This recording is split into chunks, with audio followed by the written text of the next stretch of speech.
Welcome back to the Pilates Business Podcast. I'm Seran Glanfield, and today is a very special day because this is the 200th episode of the Pilates Business Podcast. Can you believe it? I can't, honestly. When I started this back in May of 2021, it had been in the back of my mind for quite a while. The idea of having a podcast, honestly, I think I wrote the plan and all of the ideas for episodes out many months or maybe even years before I actually hit record and did the thing.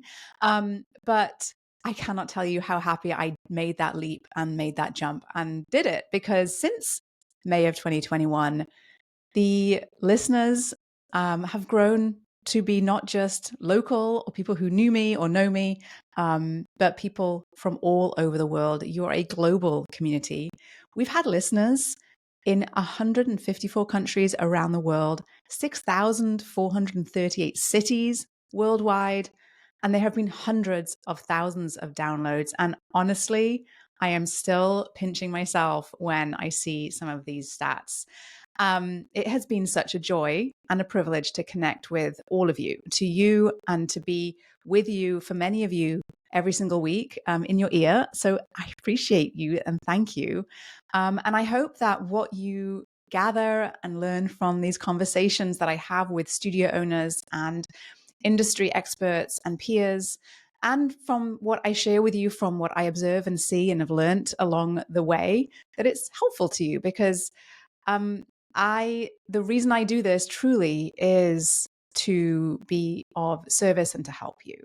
That's what drove me to opening up the podcast in the first place, and that really is the mission: to provide studio owners with actionable strategies, inspiring stories from others, and to also give you a place to, or perhaps a sense that there is a community here for you, that this is, you're not in this alone. And because, I really know how isolating it can feel to be in business alone. And I speak to a lot of studio owners every single week who share with me that they feel that way also. And so I hope that by being here and perhaps listening in, you don't feel that way quite so much.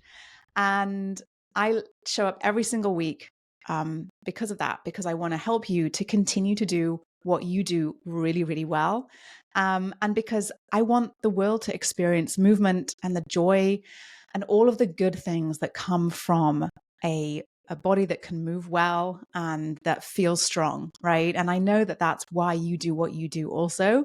And I want to help you do more of that. And that is why I'm here.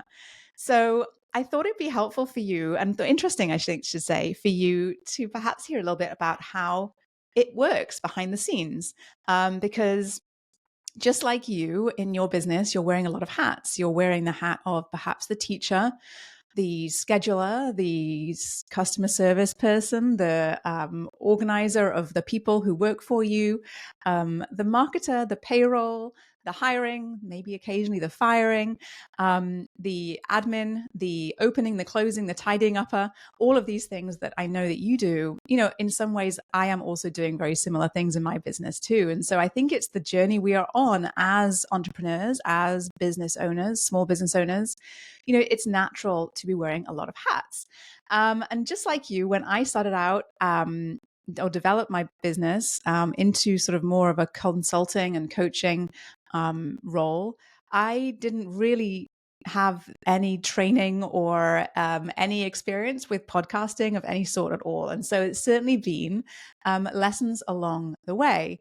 But sometimes you do just have to learn by doing.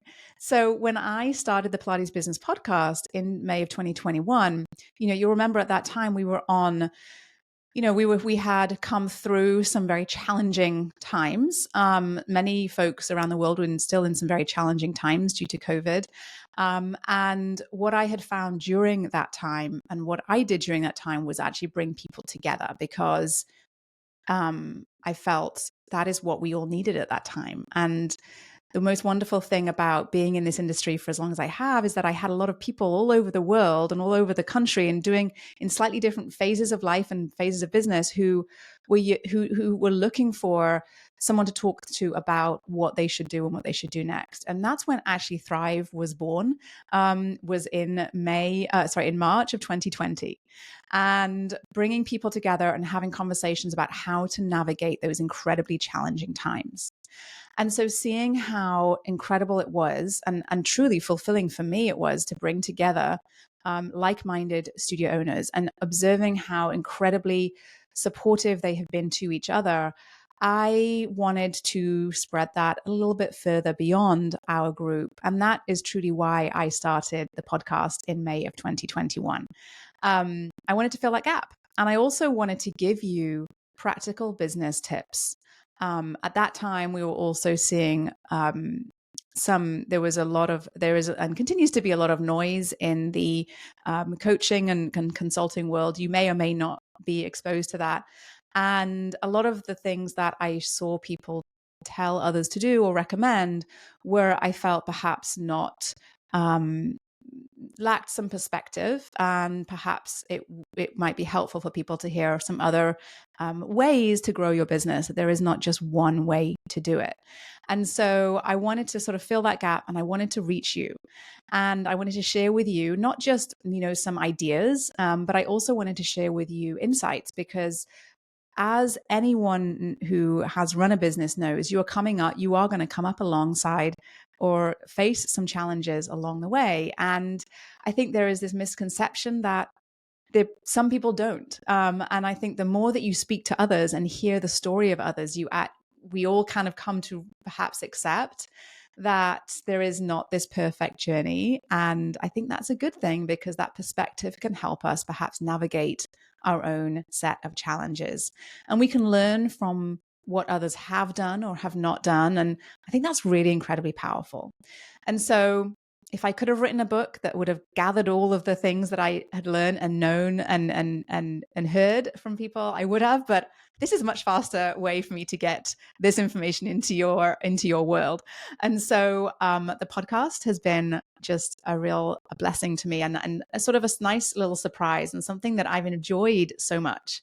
So like I said, we have listeners around the world. You might in fact be listening from somewhere far, far away from where I am sitting right here today. Almost every country in the world, we've had a listener. Over 6,438 cities around the world, we've got listeners. And like I said, hundreds of thousands of downloads. And I think, that's a testament to how much we all are seeking guidance and best practices, and perhaps a sense of community as well. And I really love when people let me know that what they have learned from these conversations, because it really helps to shape some of the things that we continue to talk about here on the podcast. And so how does it work here behind the scenes? Well, what we have developed behind the scenes here at Spring 3 for the Pilates Business Podcast is no shock to you to hear this, but it is some serious systems. And when I started the podcast, I decided I didn't want for this to be an ad hoc thing, because I believe in consistency, and I believe in showing up, and that truly is sort of the foundation for what I do inside of my programs as well. I show up every single week for my studio owners. We're very consistent in showing up for you. And that's how I approach the podcast as well. So I knew I didn't want to do seasons. I knew I didn't want to just record whenever I felt like it. And so in order for that to happen, in order for there to be that level of consistency, even when life gets busy, even when things break, even when I'm sick, we have to have a system behind the scenes, not just for this podcast, but for many of the things that we do behind the scenes here at Spring 3. And so it's no surprise that we do have a system for the podcast. And usually that looks like me crafting ideas for topics that I want to discuss, things that I hear from you, the questions that you ask me, that the studio owners that I speak to ask me on a regular basis, and some themes and topics that pop up, that I see in the community, in the industry. And so I usually have my podcast planned out well in advance. No surprise there. And in fact, typically I'm recording at least 4 to 6 weeks ahead of time. Now, this episode is a little different because I did want to close out the year, first of all, to just to really kind of get a handle on some of the favorite episodes that we've had.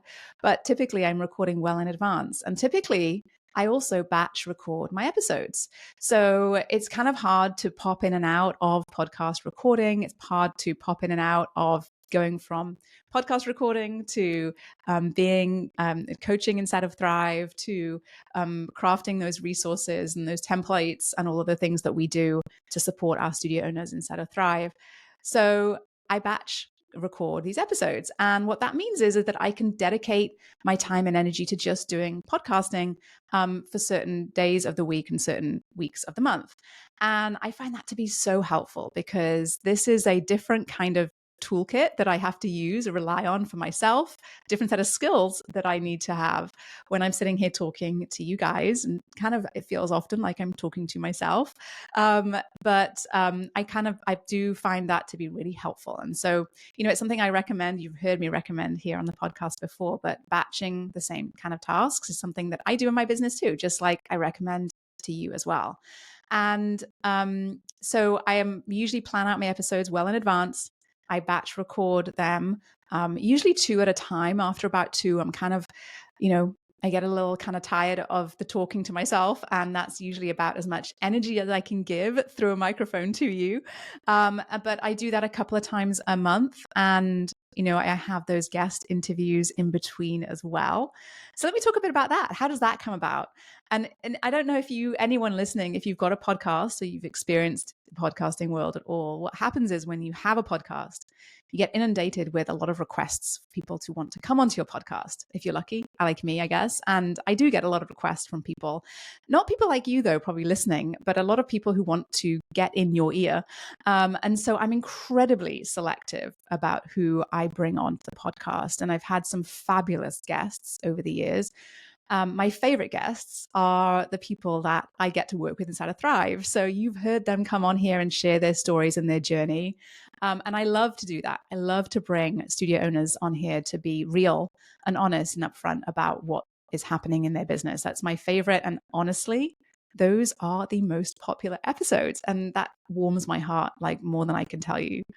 But we've had some fabulous experts from the industry, people who have been in the industry a long time, who are doing really interesting and very cool things in the industry. So I have the great fortune of being able to get some fabulous guests, but I also turn down a lot of people because they really often are not as relevant to our industry as I would like. So I get a lot of spam guest requests, which I have to politely decline on a regular basis as well. So if that is you, I'm sorry, but maybe the timing was a little off or the topic was a little off. But typically anyone who is in our industry and who has the right intentions, I love to have conversation with. So we have structure. We have guests. I have an unending amount of things that I want to share with you. I always have a very hard time keeping these episodes down to that sort of 20 to 25 minute mark. But that is my goal because I want this to be really actionable and doable for you. Now, the other thing I've learned from having done 200 episodes of the Pilates Business Podcast is that perfection is not real. It is not the goal. You've heard me stumble. You've heard me cough. You've heard me sigh. You've heard me laugh. You've heard me catch myself from almost saying something I didn't want to say to the world. And so I know that some episodes did not go as planned. And I have a fabulous editor that helps to edit. And luckily, I have to say, we don't usually have to cut a whole ton, even from those great interviews, even the ones that don't go quite so well, perhaps a little bit awkward.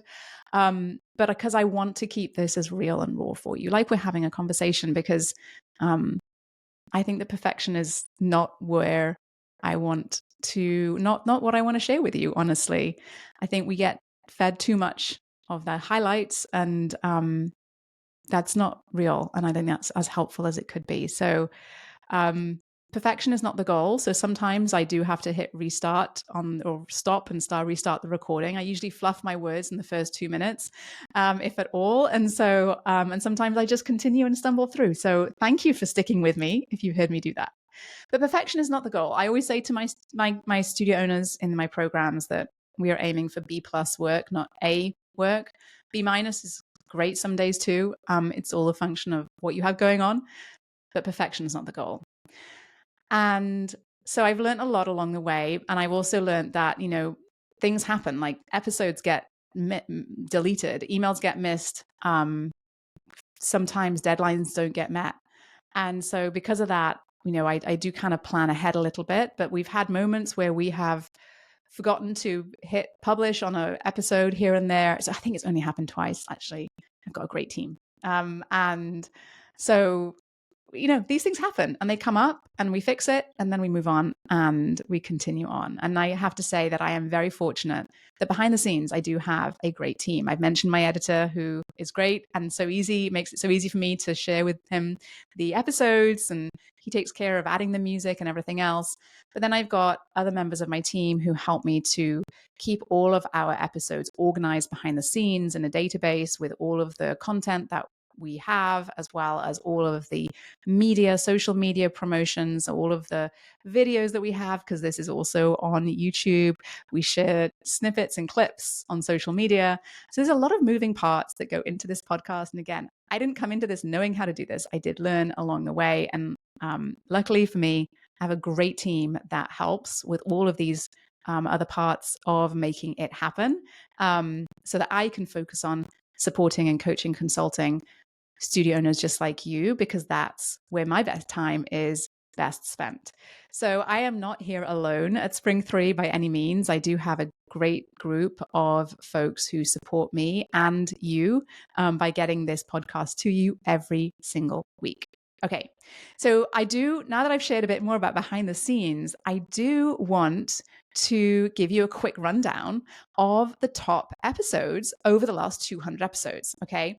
And no surprise, that top of the top, is all about building your brand. So my philosophy around building a business is that there is no one way to do it, and that you need to we should all be leaning into what we do that is unique to us, to build our visibility, to connect with our clients, and to bring people in. And so maybe that resonates with you and my audience. I think it does, because the top episode is how to build your brand, my top 5 tips. And the biggest takeaway from that episode is that your brand is not just a logo. It's the story that you tell your clients every single day. And I think in the world we're in today, that connection element is so critical. So if you want to go back and listen to that, it's actually episode number 2. It's one of the top downloaded episodes, over 1,500 downloads. It's a big one. It's up there. The next most popular episode is episode number 97, also a high number of downloads. And that is called 5 Tips to Building a Standout Studio Brand. So branding resonates. I'm so glad, because I think it's so powerful. And many of you emailed saying that this episode really helped you to really think or rethink about how you communicate your studio's value.